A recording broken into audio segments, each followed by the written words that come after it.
Olunaku lw'eggulo wabaddewo katemba atali musasulire mu kakiiko ka Paalamenti akavunaanyizibwa ku bitongole bya gavumenti akakosase. Omubaka Margaret Muhanga ow'e Bushara County mu disitulikiti y'e Kabarole nga naye atuula ku kakiiko kano ke kamu bwe byamubijjidde akakiiko bwe kasanzenga y'omu ku bagula ettaka ly'ekitongole kya UBC e Bugoloobi nga lino lye lyabadde linoonyezebwako. Era kino kyewunyisiza nnyo babaka banne bwe yakabatemye nti ettaka lino yali yaligula obuwumbi 10 mu obukadde 2. Wana akakiiko bwe kasazeewo okumufuula omujulizi mu kunoonyereza kuno era n'akuba ebirayiro wabula nga yabadde agaanye.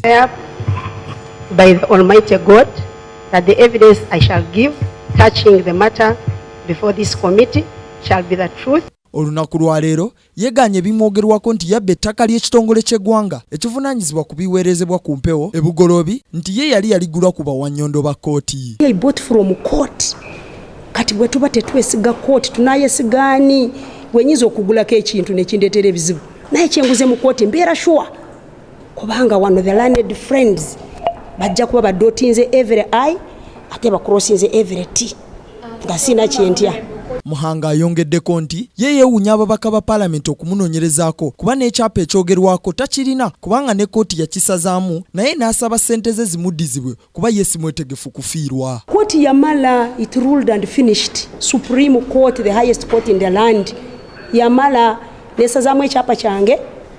Court of Appeal ng'egambye basasule Oliya yasooka kugula mu UBC kati nange bengoberera. Anja haba nkugambye kubanga Supreme Court of Appeal yagamba basasule haba kati I am supposed to go to Haba Group and seek for my money.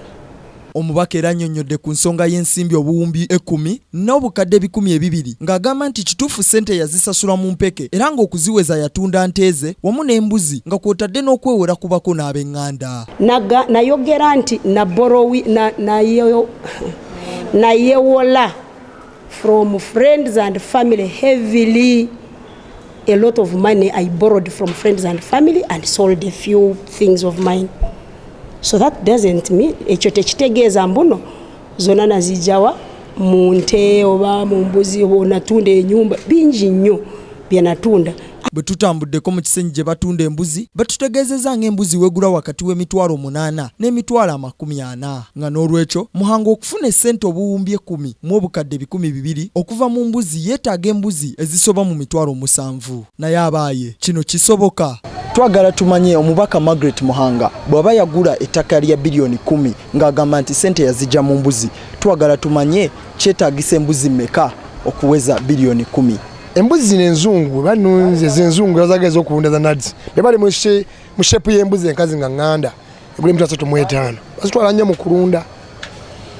Embuzi ennume ennene egule emitwalo 55 5 45 8 mbuzi n'obumbi 10 pazinga okolaganye nga gwe omu kubakolagala nga abanadisi naye obanga oli mu katale kakuvuganya kakesaawa zino embuzi bw'ogyeta mu katale muba mwagize bangi embuzi efuna nusu mitwalo 2 mutwalo 15 kakati oba azirundira wenkana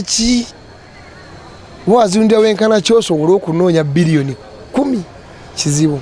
Ate ente emu egula wakati w'akakadde n'obukadde 3 nga n'olwekyo Muhanga yatunda ente ezisoba mu 15,000. Kakati twogeddeko n'omukulu Sempala Faizo Fuge ng'ono mutunzi w'embuzi wano mu kisenyi bayita ku mbuzi wabula agambye nti tekisoboka okubanga omuntu asobola okutunda embuzi eziwerera ddala obuwumbi 10. Steven Tugyarugayo, Kingdom TV, amalindirire. This is Kingdom TV.